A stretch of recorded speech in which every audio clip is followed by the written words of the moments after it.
Okay, what we have here is a representation of the aerodrome as it would have been in 1918, 1919, and indeed it's where we want to end up. And this was done for us kindly by Microsoft, that adapted some of the information that we gave them for their flight sim. So indeed you could land at Stow Maries before you could physically land at Stow Maries Aerodrome in itself, but on their flight sim. So it's quite interesting, and it's just nice to come in and see what buildings you can tick off and what you've done, and how far you're on with the project. Okay, where are we? This is my workshops, as it were. So that one is now done and complete. That was the first building, so I could obviously move in and monitor the site and things and have my business operating from that. The ambulance shed is now complete and done. The blacksmith shop, that is done. We are now up to this end, which is the old Squadron offices, converted into the museum. That is now complete and done, but we are going to obviously have to expand our museum because we're getting more artefacts in that. And the one that we're working on now, which should be complete in about 6 weeks, is the other ranks mess, which then will be the facilities which are now already there, which is all the loos and the washroom, that sort of thing. But we're just sort of sorting that out to have that as a tea room. And then the other building on the front here, which is the sharp end really, which everything on this aerodrome was about, which is a pilot's ready room. This was the guys where they would assemble and wait for the call to go off to attack the Zeppelins or the Gotha bombers. So 4 rooms in there, 4 little fireplaces in there, and a little bed and a chair. So those guys would come out of there, get their call, run round to the front of the hangar, to the planes and away. So that's how that operates. What we have here, up the top, this is the barracks. These were for officers. The other ranks would have had these wooden huts, because originally this aerodrome started off with 1 hangar, then it went to 2 hangars and bell tents, and then the bell tents then converted to wooden hutting, and obviously they were thinking maybe the war's going to last a little bit longer, so we're going to have to start making it a bit more comfortable with the guys. So they then changed the wooden huts to brick-built buildings. So some of the main are the huts. This one here, that's which one I think is going to be one of the first of the wooden huts that we're actually going to redo. The construction of those will be as per original. Got all the drawings from National Archives, and we've also got all the original drawings and various information from Hendon on these. All planning permission has been achieved, and the construction of those will be as per original. So totally and utterly authentic. And we've just in the last 2 weeks achieved some funding for this one. As I mentioned previously, we were grade 2 star listed a few months ago. English Heritage come to see that one. That building is in total disrepair actually. It's got a collapsed roof on it. So they are going to be able to help us with out of this year's budget to get that back up and going. And that was the night flying store, as we understand, as best we can understand anyway, which is where they would have kept the goosenecks and that sort of thing for nighttime flying. Rightio. Do you want to go on these? Coming through here, we have what I found actually fascinating and incredibly interesting with these is the social history of where we're seeing people moving onto the site and moving on and things that are left behind really. The oldest thing that we have on the side here is a 1601 silver groat. This is the first. Then it comes down to stuff within the mid-1600s, we've got crotal bells and that sort of thing. And then coming up to the top, some nice coins and pennies. 2 of my favourite pennies there are two 1915 pennies that the officers would have put on the top of little pea canes and used them for target practice. And you can see we have a couple of 45 calibre bullet heads, as it were, and the indentations in the pennies there, obviously where they were successful at hitting them. Up to the top here we have lots of different ammunition that we have found on site. Typically, as a military establishment backs up, they tend to dig a hole and bury everything. And we've come across that hole that they buried their ammunition in, and we called in the various authorities to deal with that. Interestingly, what we did find in there is some ammunition which is nitroglycerin tipped, and which was specially designed for the Zeppelin, so we could actually get into the Zeppelin and explode the Zeppelin, because the other bullets would go straight through and the guys would be inside patching up the Zeppelins. Coming through various, as I say, it goes through the ages. You've got a lot of service equipment, parts of wings from uniforms, so lots of buckles and those sort of thing fall off uniforms, musket balls. And one little thing which I find quite interesting is a funny little lead weight, which is number 16. We were finding a number of these out onto our flying field, and we were given it as a plumber's plumb line. It was a plumb line weight, but curiosity was really why the plumb line weights were on the flying field, and the metal detector guys were finding them out there. And then we had a visit from RAF Hendon, and one of the guys come along and said, "Oh, that's interesting to see you've got one of those." And obviously I inquired, you know, what is one of those? And he said, "What that is?" He said, "It's the weight they put on the end of the aerial that they would wind out on the back of the aircraft."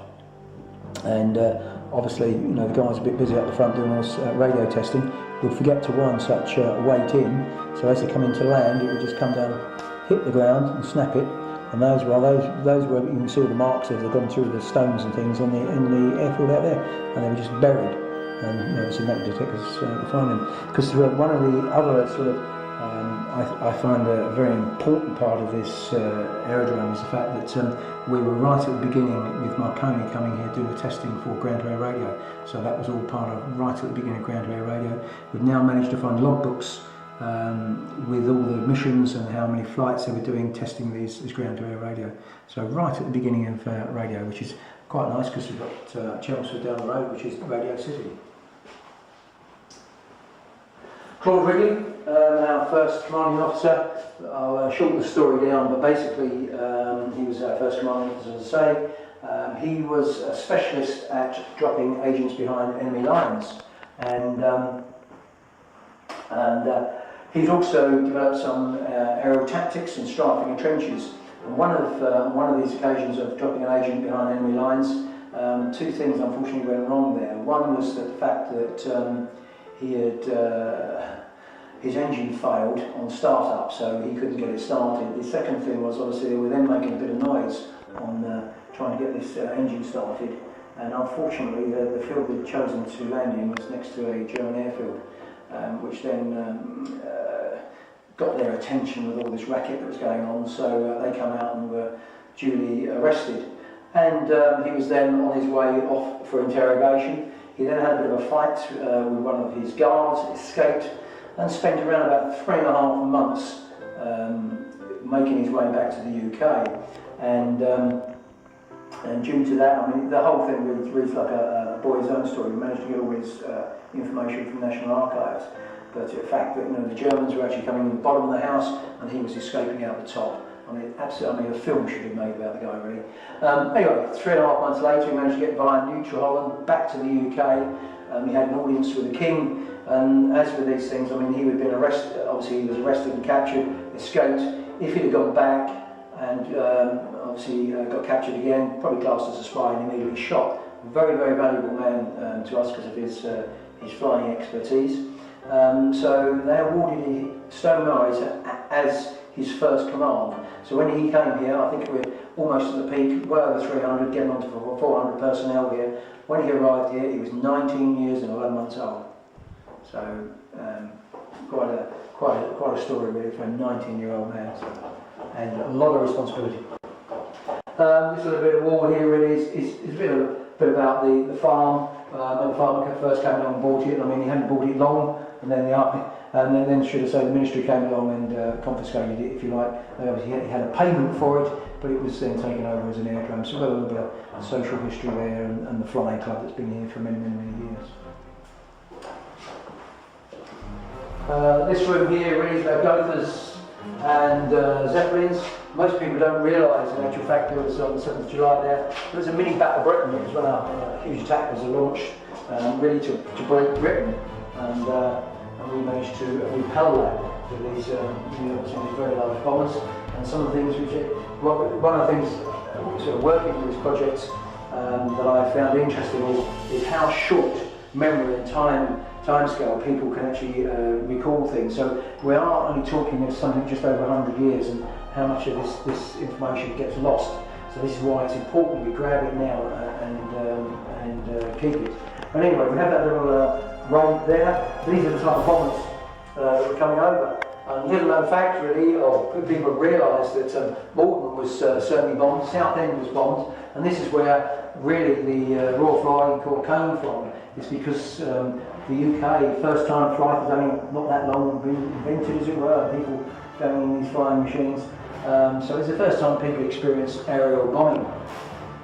And what they were finding, there were sort of riots on the streets and that sort of thing, because nobody was doing anything about it. So that was when questions were asked in the House, and to keep to come up with the Royal Flying Corps to defend the country. Interesting here, on one up there, the guy there, you can see, obviously at the height of flying, they then have these oxygen tubes. Very, very, very cold, obviously at altitude. I would imagine they had not very, very comfortable things to use, and obviously it was very, very cold, and you can burn the hips and that sort of stuff.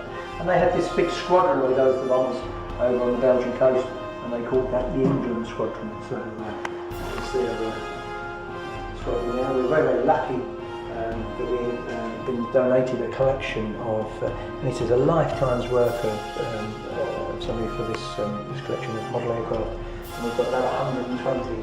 So we will be doing another building shortly, which will extend the museum, so then all those can go on display. But they are absolutely fabulous. It's the American collection, but it's a fabulous collection, and the history of all the aircraft and all the bits and pieces in that. Into this cabinet here, there's a number of I don't know really how you would call it, funny things have happened. The first thing really, I learned to fly in about 1979 fixed wing, and I had a very, very dear chap called Des Delaney, and the chief flying instructor taught me to fly, and we powered up really after that, you know, and we just sort of socially and things. So very, very great pilot, done Empire Test Pilot School, fantastic experience in flying all the bombers. He used to fly the nukes about at one time, and then he became a pilot at Ford Air, flying Henry Ford about. But anyway, on his travels when he was in the services, he managed to pick up a little book, which was an aircraftsman's manual. It said everything in there, from setting up camera to doing guns to rigging the aircraft. So it was the manual that an aircraftsman would need on an aerodrome. Anyway, he picked this up on his travels. And he said to me one day, he said, you know, you've got Stow Maries Aerodrome over there. He said, I've got something at home for you might be interested in. And bearing in mind, he purchased this when he was in the services, so it's quite some time ago. Anyway, he gave me this little manual and said, thank you very much, you know, it's lovely and beautiful condition. And just flipped out the inside cover, looked inside there, and there's an inscription there, and a name and a number. Did a little bit of investigation with that, and it came from Exeter Air Training College. And it says room 19, hall, whatever it was, and the name and some numbers in there. Well, it didn't take too much effort, and then we traced it back, and would you believe it came from a pilot that served here. So coincidence, one, I learned to fly with him, two, I managed to get the aerodrome, and three, he gave me the book, and it came from a pilot from here. So it's really, really, really weird. So, and a similar sort of thing happened with his jacket. Somebody phoned up about this flying jacket, and with this, they didn't really, I don't think they really knew exactly what they'd got. They said it was some sort of flying jacket, and would we be interested in it? And we said yes, we would. We'd like to have a look. Came along, and it's an incredibly heavy jacket. Bearing in mind these guys are up at 10 or 12,000 feet or whatever it be, in absolute freezing temperatures. So they need something very, very heavy and warm to keep them warm. Again, check the numbers in the back of that jacket, and again it was somebody that came through from here. So we've had there is, as I started right away from the beginning of this interview, really, there is something about this place, and it's just showing itself 2 or 3 times. Really. That is interesting, which is a little China sort of compartment. The person who brought that in had the complete set, but unfortunately it got broken. But what it is, it's the out of the galley on a Zeppelin, it's potato flour. So the guys in these Zeppelins obviously flying around with heavy china in the thing for potato flour. So that's quite nice from one of the Zeppelins. Obviously you've got one of the little mini bombs that they would have dropped outside. Photograph in there, that's just outside St Peter's Church in Malden. So that one There was 2 cottages there, as you can see, that white boarded cottage. There was 2, obviously one's been bombed, but that other one is still standing, and there's just a couple of bungalows, I think, on that bomb site, which we'll obviously put up later on. Original First World War bomb, and then it had the colours on one to say it was live. This is obviously inert, being in the museum. So it's inert, and the other colours basically refer to the explosives that are in them and the casement thickness of the bomb. Obviously you need bombs to do different things, some to bomb and explode underground, and some of them to explode on impact. This is a lovely wall here actually. This is just, we're now sort of increasing it as we go on. What you will notice here is the amount of different flags and things, because you've got to remember back then it was the Empire. We did have an empire. So these guys would have come around from the Empire. We've got them from Canada, New Zealand, South Africa, all the Ascension Islands, all over they came to serve the country really. So that is in itself is just a fantastic bit of social history really, and you know, we just hopefully increase that as we go. Keep that in mind. Little ball here. This was in my the first building that we restored actually was my workshop, and it was stuck in the corner. And this was the electrical survival hall that was there. And it's been very kindly referred by Fort Boat Company for us, actually, the apprentices in Fort Boat Company. So we're very thankful for that. And Richard Aldridge. Another little room here. We were very, very lucky to get a copy of the Coote album, because as indeed with most military establishments, you wouldn't, and we wouldn't be allowed to have a camera for obvious security reasons. But anyway, Coote was a keen photographer, and obviously very early photography sort of thing. But without this, you know, you'd be a little bit lost really, because of the history that's here. So we've got aircraft on the airfield. You've also got the aircraft, the hangars at Stow Maries being built. You can just see here, this is sort of slightly overexposed, but that's the end of the Besino hangar that was there. And they're still building there, the pilot ready room on the end there, still got the scaffolding and the guys up the top of the scaffolding. So that's just a lovely little piece there. Various bits and pieces, that's in one of the buildings over the side. Here, this is very, very important for us. The reason the aerodrome was really continued and was still here when I arrived 40 or so years ago was it was used for agricultural storage of both machinery and grain.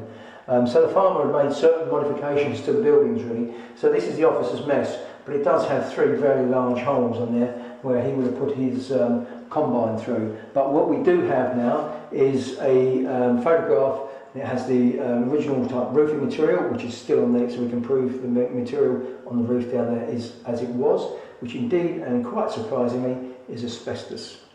So, so you found the other ranks, which are the lower ranks, if you like, got slate roofs, and they gave this new invention to the officers, which is called asbestos, and not something that you do these days. But what it does give us now is still evidence of this little lean-to, which we can see here. We've got them their beer on, but it does give us the position of the window, so we can put the windows back exactly where they were.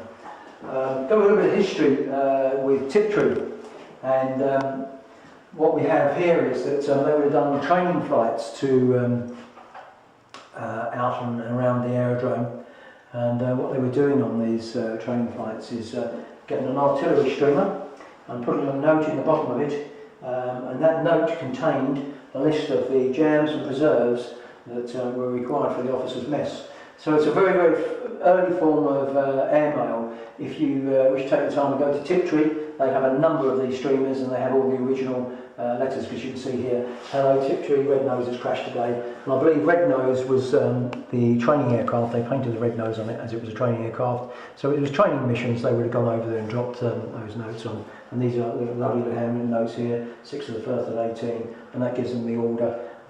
They were dropped onto the factory roof. The workers would climb up onto the roof and get that order.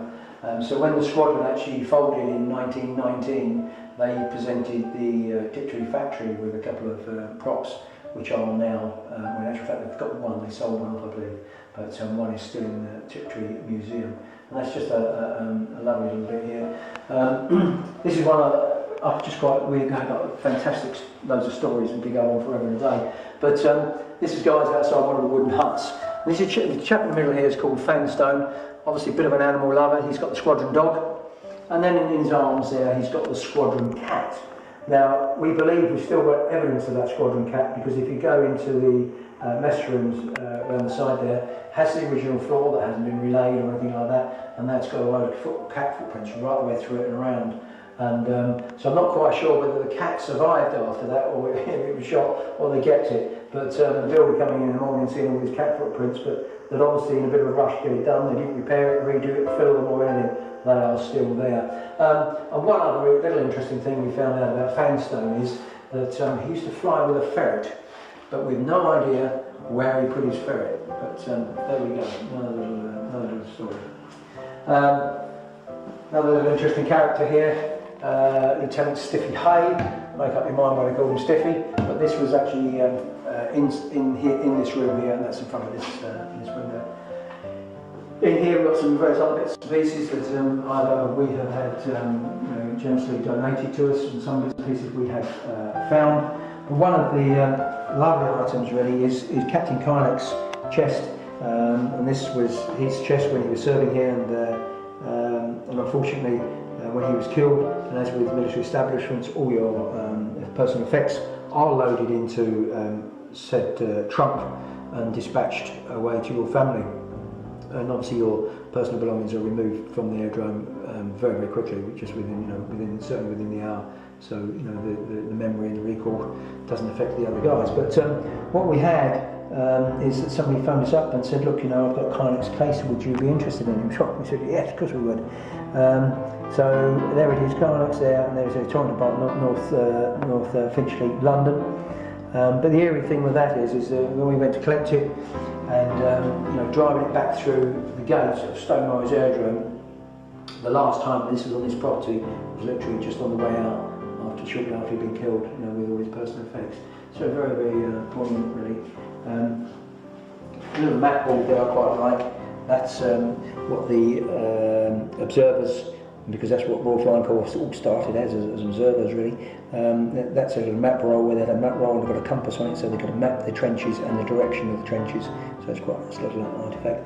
This one here, again, the marvel of the internet and how good it is, really, is that this is Milburn's smoking jacket. And as with many little bits and pieces that we will either pick up, is that people are doing family history searches and that sort of thing, and then obviously Stow Maries pops up as Royal Flying Corps.